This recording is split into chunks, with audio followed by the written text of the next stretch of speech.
Turin, Italy. A young carabiniere named Filippo is practicing on a flight simulator. The instructor points out that in a real helicopter, he cannot keep climbing forever. Filippo wonders how high he can actually fly. In the next scene, we see an Englishwoman named Philippa place a homemade bomb into a bag, and trying not to draw attention to herself, head to the office building of an influential businessman in the city. After entering the restroom, Philippa checks her watch and activates the timer on the bomb. Meanwhile, a man enters the building with his 2 little daughters. Philippa tries to get a meeting with the businessman.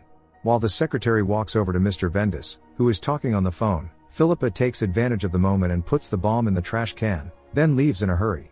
The man and his daughters wait for the elevator.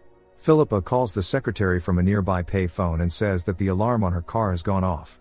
This is meant to make the woman come downstairs. Philippa does not want innocent people to get hurt. The secretary leaves. Philippa calls the police and says that since they have done nothing all this time, she has taken matters into her own hands. She has planted a bomb in the office. It will explode in 40 seconds. The cleaning woman takes the trash can from Mr. Vendis's office and enters the elevator, where the man and his daughters already are, which clearly was not part of Philippa's plan. The elevator explodes. The carabinieri quickly arrest Philippa. The interrogation is conducted in Filippo's presence. The woman flatly refuses to give a statement in Italian, preferring English. That is her right. Filippo offers to act as an interpreter. Philippa answers the questions, explaining that she works as a teacher. She was widowed more than a year ago. Her husband died during the divorce proceedings, which they never managed to complete. When Philippa hears that she is accused of causing the loss of 4 lives, not one as she had assumed, she is left speechless. The inspector explains that a father with his 2 daughters and a cleaning woman were inside the elevator. Philippa simply does not want to believe it. She was only seeking justice, which she had failed to get from the police. The woman begins sobbing hysterically. At that moment, Filippo does not know what to feel. He is still inexperienced and does not have enough composure. The inspector pressures Philippa, demanding that she reveal which organization she works for. The woman insists that she acted alone. When asked how her husband died, Philippa answers that it was because of substances, but the inspector should already know that, because she repeatedly went to the carabinieri. Philippa was trying to stop the man who controls the entire illegal business in the city and is behind a series of deaths. However, the inspector does not believe that Philippa acted alone, and he tries to force a confession out of her in a crude manner. The woman cannot take it and faints. Filippo runs for the staff doctor. Philippa does not regain consciousness for a long time. When the woman finally opens her eyes, she cannot remember where she is. Filippo, who is holding her hand, quietly says that she is at the carabinieri station. Mr. Vendis, who has been informed about the attempt on his life, also comes to the station. Filippo does not know why, but he is very worried about the fate of this woman, because of whom 4 innocent people have died. At home, Filippo's father, a former carabinieri chief, notices that his son is not himself. The young man avoids the conversation, but he has already told everything to his younger brother Ariel. Filippo was the boy's English teacher. In the morning, Filippo washes the sheet. He had wet the bed in his sleep. This has not happened in 10 years, so the young man's father asks him to answer honestly. What happened? Filippo admits that he has fallen in love. Philippa's interrogations continue. She states that Mr. Vendis made his fortune mainly by selling substances. He gave discounts to Philippa's husband, just as he now does to her students. Some of them have already died. The woman went to the carabinieri again and again, but it was useless. Perhaps the carabinieri were getting a cut too. The inspector objects, saying that no calls or letters from her were ever officially recorded. Philippa says that copies of all the letters have been kept at her house. Filippo realizes that he must help this woman, who has become a victim of circumstances in her fight for justice, escape. During a break, he goes to the nearest pharmacy and buys a diuretic. When he returns, he breaks the hand dryer in the restroom of the police station, then slips the diuretic into the guard's coffee. No letters were found during the search of Philippa's house, or at least that is what the carabinieri claim. The main theory remains that Philippa is a member of a terrorist group, though no one knows which one. She on the other hand continues to insist that she found the bomb in the house after her husband's death.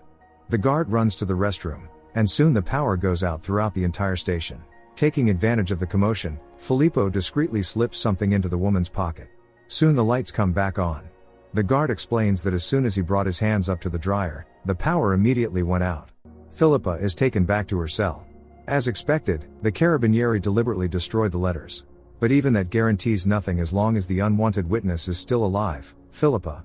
Meanwhile, the woman listens to the recording she received from Filippo, in which he says that he wants to help her. Ariel believes she is the kindest person in the world, and Filippo believes him. If Philippa agrees, she must record her answer and leave the tape under the table in the interrogation room. The next interrogation is not long in coming. Philippa does not confess to belonging to any terrorist group, because she simply has nothing to confess to. The inspector is ready to do anything to force out of her something that would sound like a convenient version against her. After the interrogation, Filippo finds the tape recorder under the table. On his way home, he plays the recording. Philippa only says, "I agree." The young man in turn records instructions for her, not knowing that the Carabinieri have gained access to the recordings and are listening to them. They intend to use Filippa's escape attempt as a pretext to get rid of her, thereby silencing her forever. That way no one would ask any questions. The next day, after hiding everything they need in a toilet stall, Filippo goes to the interrogation room. As agreed, Philippa begins pretending to have severe stomach pain. The guard takes her to the restroom. The Carabinieri allow the fugitives to think that everything is going according to plan. Ariel, as arranged, calls the station to distract the officer escorting Philippa. Meanwhile, the woman changes clothes and escapes. Pursued by the Carabinieri, she hides behind trash containers. Ariel helps her throw the pursuers off her trail. The woman and her young rescuer meet at the agreed place, while the streets fill with armed men. Philippa asks him why he changed the plan. Filippo replies that his father always said that when the moment comes, you have to do what no one expects. The woman says that she agreed to escape only so she could carry her revenge through to the end. Even so, she must also answer for the deaths of 4 innocent people. Filippo is determined to help the woman he loves make Vendis pay for everything. Together they break into the police station in the middle of the night. The young man gives Philippa his service pistol. Then he calls Vendis, who has been on edge ever since hearing about Philippa's escape, and lies. She has been detained, and the inspector wants to meet with him urgently at the station right now. Fearing for his own skin, Vendis goes there without delay. He realizes too late that he has walked into a trap. Philippa carries out her revenge. Filippo breaks down and quietly cries in the corner. Only now does he fully realize that his life will never be the same. Nevertheless, the young man regrets nothing because he has done all this in the name of love.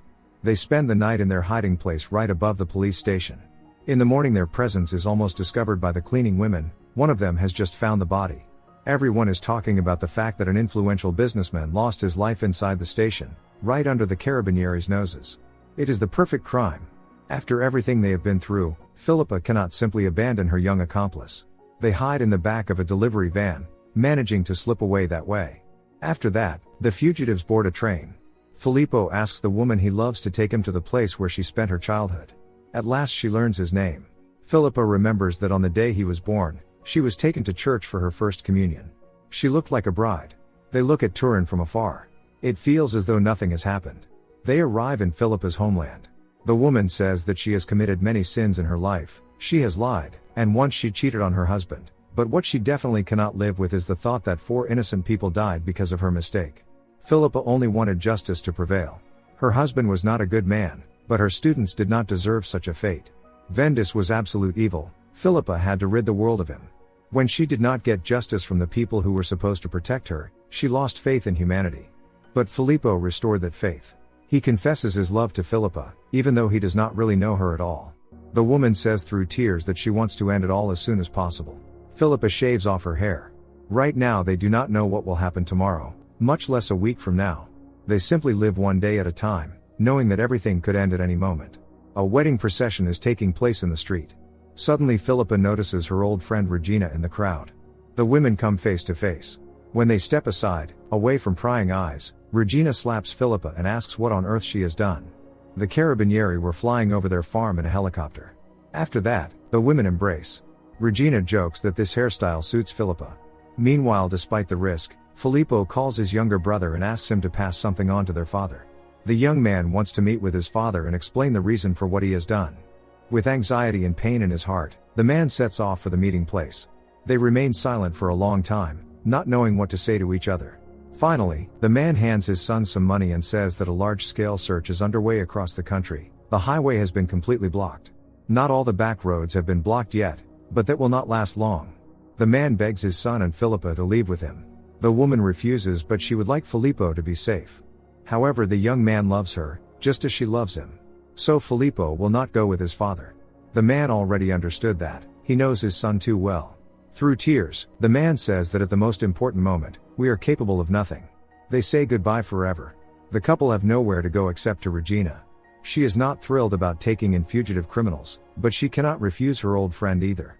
They realize they will not be able to stay there for long, as the police are looking for them everywhere, so the couple simply enjoys every moment they spend together. The authorities raid Regina's house and search every corner. The couple hide and wait for the right moment. They manage to steal a Carabinieri helicopter. The officers on the ground open fire, but it does no good. The helicopter keeps rising higher and higher.